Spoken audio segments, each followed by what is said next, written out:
Letting Susan back in was the worst mistake I ever made. I didn't know it then, not when she smiled like old times and hugged me outside that cafe in Santa Rosa. But she was the match. And my marriage, already brittle and dry, was waiting to burn. I hadn't seen her in over 30 years. Susan James. She had a different last name now, Martinez or Martin, I forget which. But her smile hadn't changed. That same sharp sideways curve that once got her everything she wanted in college, from professors' favoritism to the attention of whichever boy she'd set her sights on. Back then I admired it, envied it. Sometimes I tried to mimic it in the mirror, alone in the dorm bathroom. We reconnected through Facebook. It started small, like a comment here or there, a shared memory about our creative writing professor and the time he showed up drunk to seminar. One day she messaged me, said she'd be in town for a few weeks seeing her daughter. Asked if we could get coffee. Said she'd love to catch up, see how life had turned out. And I said yes. I don't really know why I did. Maybe I was lonely. Maybe I missed the version of myself I'd been when I knew her, brighter, looser, full of ideas. Or maybe, more honestly, I was just flattered to be remembered. So we met. The coffee turned into lunch. Then she came by the house one afternoon, unannounced, bearing lemon bars from a bakery across town. Mark answered the door, my husband of 34 years, and I still remember how Susan looked at him. I felt it in my gut. That tiny coil. Not jealousy, not yet. Just something. A flicker of awareness. The way her voice pitched a little lower when she said his name. Mark. Like she was savoring it. I should have paid attention then. Back then Mark and I were more like roommates. He traveled a lot for work. Some high-level finance consulting job I'd long stopped pretending to understand. We'd grown quiet around each other. Comfortable in that cold way marriages sometimes get. The kind of silence that isn't painful, just permanent. I told myself it was normal. The kids were grown. We'd done our job. Now it was just about seeing it through. Susan slipped into our lives like warm syrup, slow and sticky. She started joining us for dinners. She'd bring wine, fancy cheeses I never bought, and always stories. She was good at that. Mark liked her. More than he showed me, honestly. But I didn't stop her. I let it happen. I even encouraged it. I thought maybe it would stir something in Mark. Make him see me again. It didn't. It stirred something else instead. What followed wasn't sudden. It was gradual, like snow melting into spring. Late-night calls when I was already asleep. Texts I caught glimpses of when Mark left his phone on the kitchen counter. Then finally one night he didn't come home. He came back the next morning, suitcase already packed, his eyes both ashamed and relieved. And I just knew. I didn't cry. Not then. Instead, I stood at the kitchen sink, hands in soapy water, staring out at the wilting hydrangeas I'd forgotten to water. I said, "You're leaving me for her." And he didn't deny it. That was 5 years ago. And now, sitting in my office at the community college where I teach part-time, sipping lukewarm coffee and grading essays on The Great Gatsby, I sometimes still think about that lemon bar. The way it crumbled when I bit into it. The way Susan had looked around my kitchen like she belonged there. But here's the strange thing. I don't miss him. Not really. What I miss is the version of me that still thought he might come home early just to see me. The woman who still believed marriage meant something permanent. Unbreakable. That version of me is gone. And the woman I am now, this version, she's not who Susan would recognize. She's stronger, sharper, and she doesn't wait for anyone.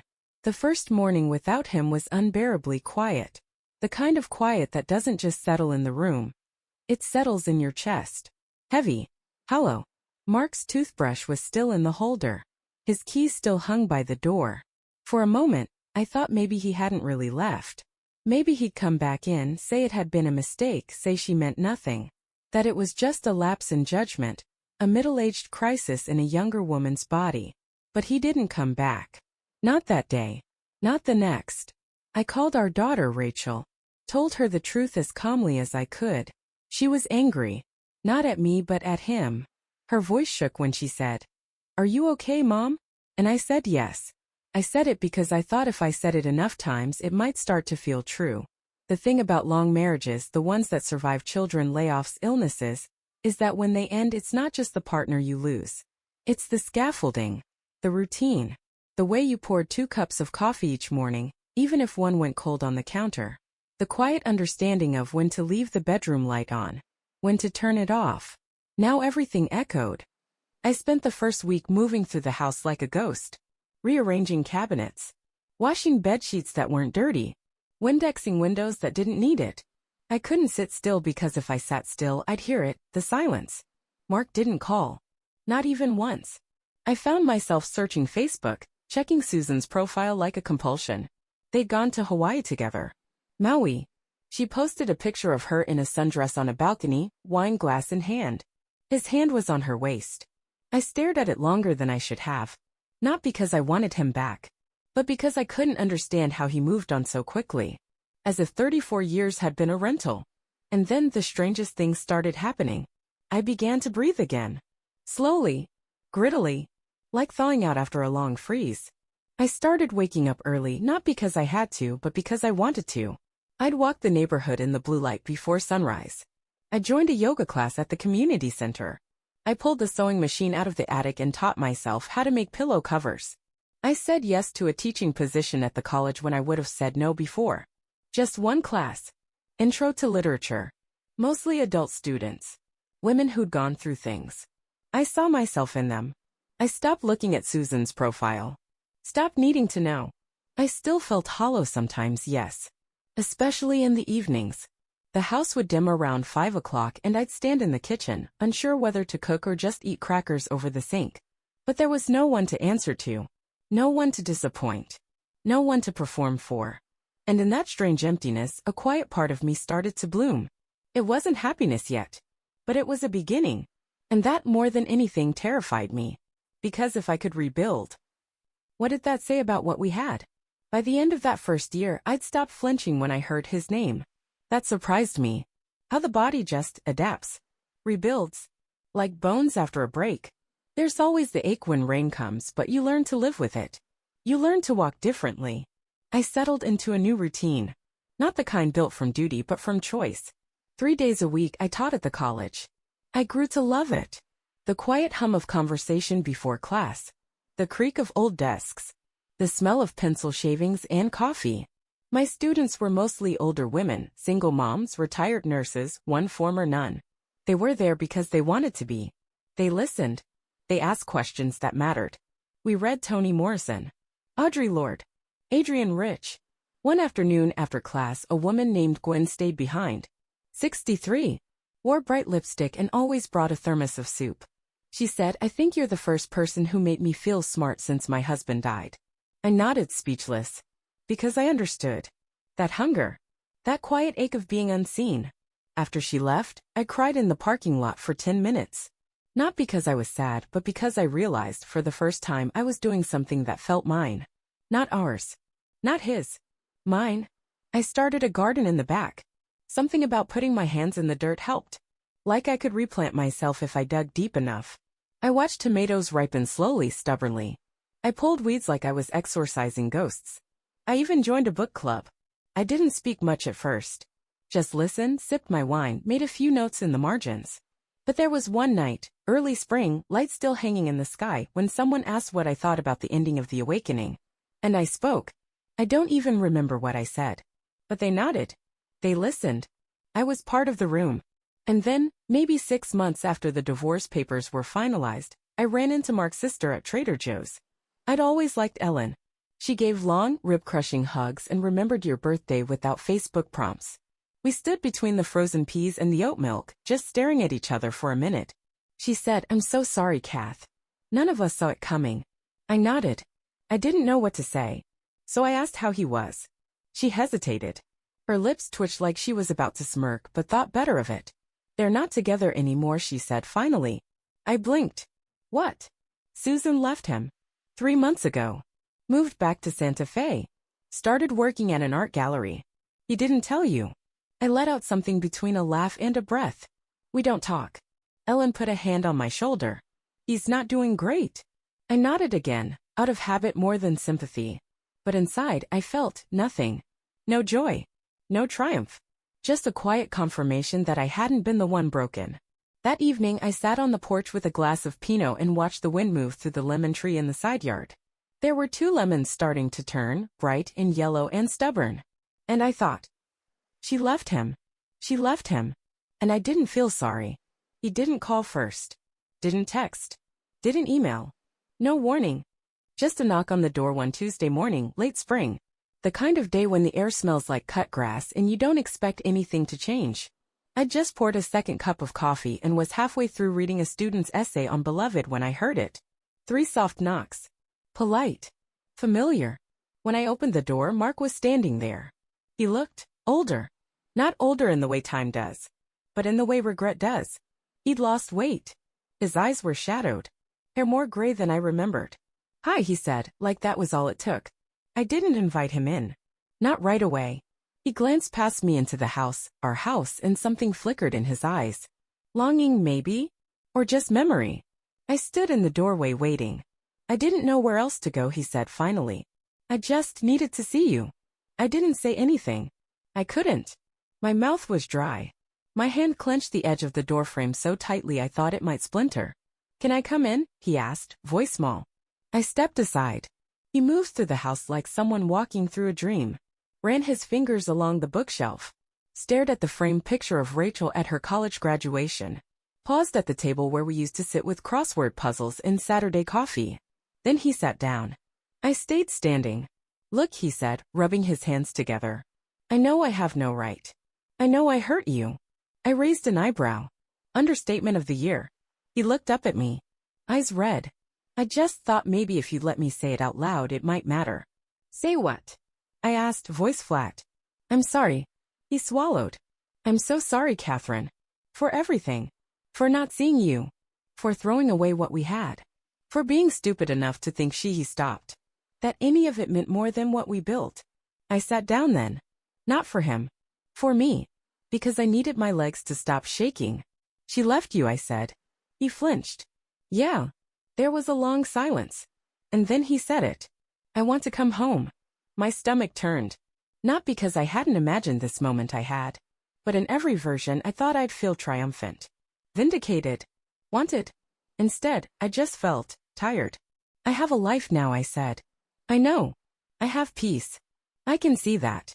He reached across the table, fingers brushing the edge of my mug. "I miss you, Cat." My throat tightened. Not at the nickname, but at the sound of it in his voice. Soft. Familiar. It had once meant safety. Now it just felt like reaching backward into something that no longer fit. "You had me," I said.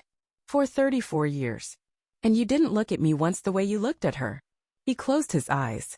"I know," he whispered. I stood. Picked up his untouched coffee and poured it down the sink. Not out of anger. Just finality. "I don't want that life back, Mark." He looked up at me, and I swear something in him broke quietly. "I'm not angry anymore," I said. "But I'm not yours anymore either." He nodded. Slowly. Eyes glassy. No argument. No defense. He left without asking for anything else. The door clicked shut behind him. And I leaned against it, heart pounding, not with grief, but with clarity. For weeks after Mark showed up, I expected the silence to feel heavier. But it didn't. If anything, it felt cleaner. Like something had been scraped out of me, something old and soft and rotting. Grief had long since dried up. Anger too. What was left was a kind of raw quiet. And in it, I found a new rhythm. I bought a new rug for the living room. Yellow and gray modern. Nothing like what Mark would have picked. I started buying fresh flowers for myself every Saturday morning. Tulips if they had them. Sunflowers when I was feeling brave. I rearranged the bedroom. Moved the bed under the window so the morning light would hit my face when I woke up. Got rid of the matching nightstands. Bought one with a drawer and one without just because I could. No symmetry. No compromise. Just me. Rachel visited one weekend in April. She stood in the kitchen holding a cup of tea and said, "You seem lighter." I smiled into my mug. "Maybe I am." She watched me for a long moment, then said, "He called me." I looked up. And he wanted to explain himself. Wanted to know if I thought you'd ever. She stopped. I told him I didn't know. But I also told him you're finally living. And that I hoped he wouldn't mess that up. I swallowed hard. "Thank you." She shrugged, but her eyes were soft. "You were always there for me. It's your turn now." Later that night, after she'd gone to bed, I sat out on the patio with a glass of wine and a light sweater. The garden was starting to bloom again, iris, lavender, that stubborn hydrangea that had once wilted under neglect but was now thriving. I looked at it for a long time. There was a moment, right before I went back inside, when I realized I no longer checked the front window for his car. I didn't flinch when I saw a man in a gray blazer at the grocery store. I didn't compare myself to Susan's posts anymore. Not that she'd updated anything since the gallery job. She'd gone quiet, faded out. And Marquis tried. A few calls. A letter. I didn't respond. Not out of cruelty. Just certainty. You can't unring a bell. You can't rebuild a house when the foundation is already ash. And here I was. Not burned down. Not broken. Just here. Teaching. Gardening. Reading novels in the bathtub without worrying someone would need me mid-chapter. Listening to jazz in the mornings. Leaving dishes in the sink overnight without guilt. There were moments, small ones, when I felt almost giddy. Like I'd stolen something precious from the jaws of expectation. Freedom. And not the kind that comes with fanfare or fresh starts. Just the kind that lets you breathe differently. The kind that lets you choose. And for the first time in my adult life, I wasn't someone's wife or someone's mother, or someone's afterthought. I was just Catherine. And it was enough. It started with a text. From someone I barely remembered at first. A colleague from the English department. David.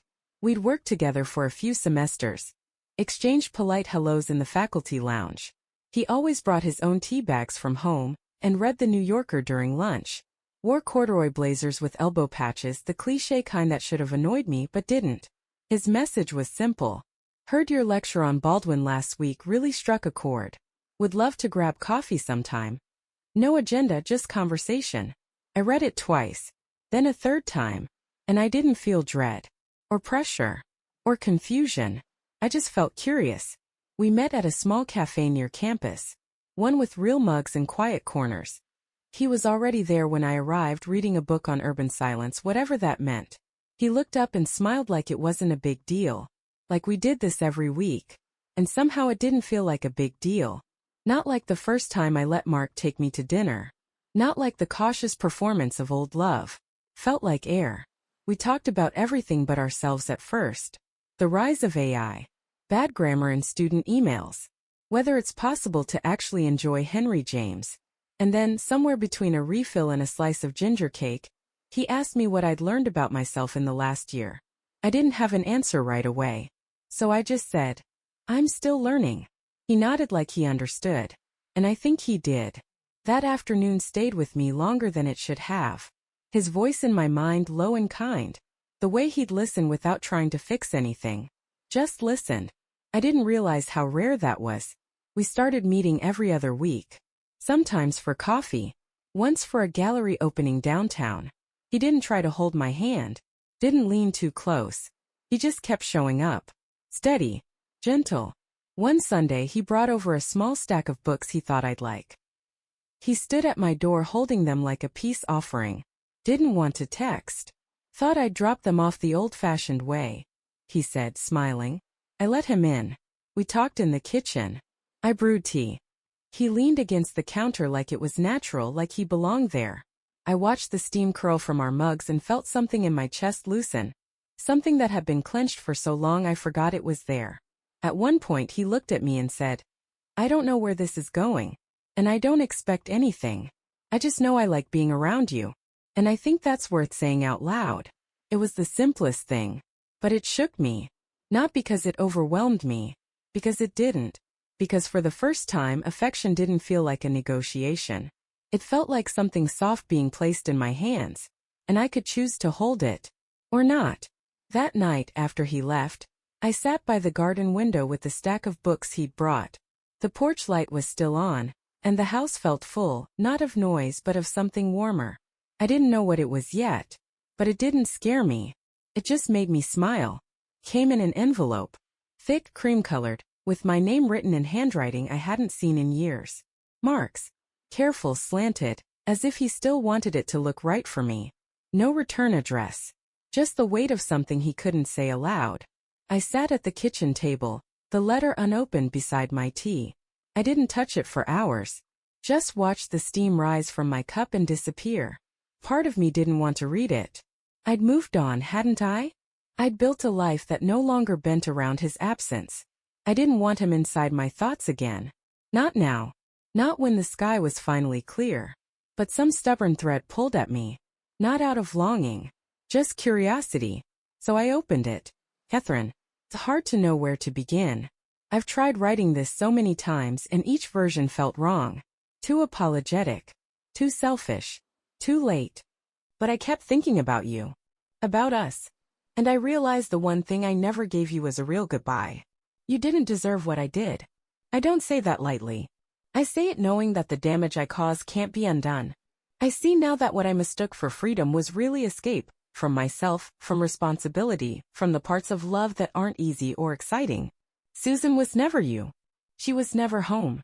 I don't expect anything from this letter. I don't even know if you'll read it.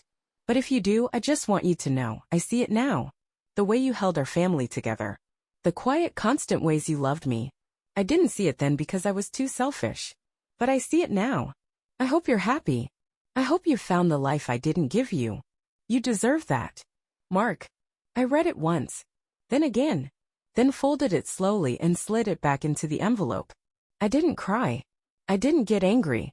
I just felt a strange sense of finality, like a window being shut gently against a winter draft.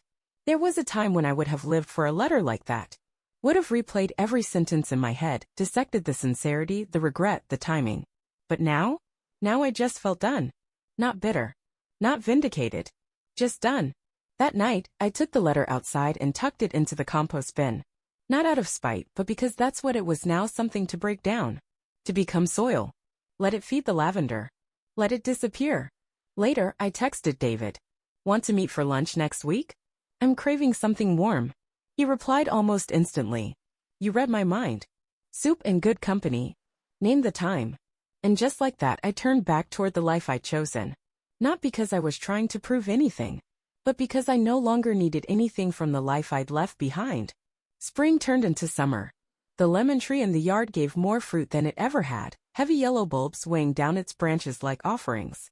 I started giving them away in brown paper bags to neighbors, students, even the woman who ran the front desk at the college. They'd say thank you and I'd shrug, say they were going to fall anyway. But inside, I felt proud. Like I'd grown something that wanted to stay. David and I never called it anything. Not dating. Not a relationship. Not anything that demanded more than what we had. And yet, every Wednesday afternoon, like clockwork, he showed up at my door with something in his hands.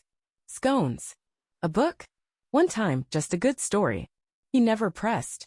Never lingered too long. But always noticed. Like when he came in one afternoon and saw me standing by the open kitchen window, forehead furrowed over a syllabus I couldn't get quite right. You look like you've been holding your breath for 10 minutes, he said, walking in and gently placing a slice of almond cake beside me. I laughed. Let it out. Maybe I have. He didn't offer advice. Just leaned on the counter and waited while I found my breath again. That's what it was like with him. Room to breathe. No agenda. No fixing. One Saturday we drove up the coast to Mendocino. No plans. Just the winding cliffs and the sound of the ocean below. I hadn't done something like that in years. Not for fun. Not for myself. We walked through a bluff trail, salt wind in our faces, the sun soft on our shoulders. He took a photo of me when I wasn't looking, hair tousled, sweater sleeves pushed up, hands deep in the pockets of my jeans. Later, he sent it to me with the caption, "You look happy here." I did. I looked at that photo more times than I'll admit. Not because I looked young or beautiful, but because I looked like someone who had survived something and come out the other side softer. Still standing. Still open. Back home, I hung a wind chime on the porch. A small thing. Brass. Delicate. It made a soft, hollow sound whenever the breeze passed through, like the house was exhaling. Sometimes, when I was reading by the window or folding laundry or making soup just for myself, I'd hear it and think. This is what comes after. Not noise. Not chaos. Not the kind of love that demands to be proven. Just this. A porch. A breeze. Someone who brings you almond cake on the days you forget how to breathe. I found an old photo the other day, tucked between pages of a gardening book I hadn't opened in years. Mark and I, probably in our late 30s. Standing on a beach somewhere, Oregon, maybe, arms around each other, eyes squinting in the sun. I was wearing a red jacket I used to love. He had his hand resting on my shoulder like he owned it. I stared at the picture for a long time. We looked happy. Or something like it. Comfortable. Familiar. I couldn't remember the trip. Couldn't remember what we'd laughed about, or if we had. There was something about the way I looked at him. Not adoring. Not even grateful. Just expectant. As if I was waiting for something he hadn't yet given. I tucked the photo back into the book and closed it. That version of me, she was good. She tried. She did everything right. Cooked dinner. Remembered anniversaries. Forgave quickly. Asked for very little and waited patiently for crumbs of recognition. But she was tired. I don't fault her for that. She believed in the shape of things that were supposed to last. Marriage. Loyalty. The kind of love that survives out of habit. She needed to believe that. But I don't anymore. And that isn't bitterness. It's just truth. Now I start my mornings slower. Coffee in bed. A window cracked open to let in the birds. Sometimes David brings breakfast, sometimes I eat a banana over the sink. I don't fill the silence. I let it sit with me. I say no more easily. I've learned that boundaries are not walls, but doors you close behind you when you need peace. Rachel calls me more often now. Not because she's worried, but because she says I sound more like myself.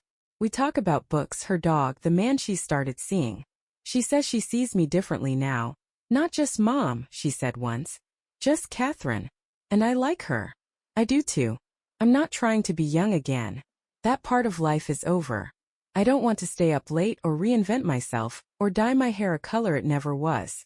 I want quiet joy. I want a garden that grows slowly. A Sunday crossword with hot tea. A body that is mine, claimed by no one. And maybe if the night is soft enough, someone to share it with, not to complete me, but to sit beside me while we both become ourselves. There are still moments when I think about Mark. Not with longing. With curiosity. I wonder if he ever figured out what he was looking for. If he ever looked in the mirror and saw the man I once tried so hard to reach. But I don't linger there. I'm too busy living. The day I knew I was free, nothing dramatic happened. No letters arrived. No unexpected knock. No epiphany under a pink sky. I was at the kitchen sink, rinsing out a chipped mug, sunlight warming the tile beneath my feet. Outside, the wind moved gently through the lemon tree. A single yellow fruit hung low enough to touch the grass. I watched it sway, and I realized I hadn't thought about Mark in days. Not just his face or his absence, but all of it. The narrative. The longing for answers that never came. It had all gone quiet, and in that silence there was space. So much space. Later that afternoon I walked down to the bookstore, picked up a novel just because I liked the cover. I ran into a woman from yoga and we talked about tomatoes. I saw a couple arguing on the sidewalk and felt no envy for their closeness. I walked home slowly, wind at my back. The kind of warm breeze that doesn't push but gently encourages. At home, David had left a note on the porch. Gone to the farmer's market, thought you might want figs this week. Back soon. D. No flowers. No promises. Just figs. Just thoughtfulness. That evening we sat outside with cheese and wine and our bare feet on the railing. We didn't talk much. Didn't need to. He read. I watched the last light slip behind the trees. At some point he looked over and said, "You seem like someone who's landed." I smiled. I think I have. He didn't ask where. Or how. He just reached for my hand, not to hold it but to rest beside it. Close enough. Respecting the air between us. And I thought, this is it. Not a beginning. Not an ending. Just a life. Simple. Earned. A life that fits.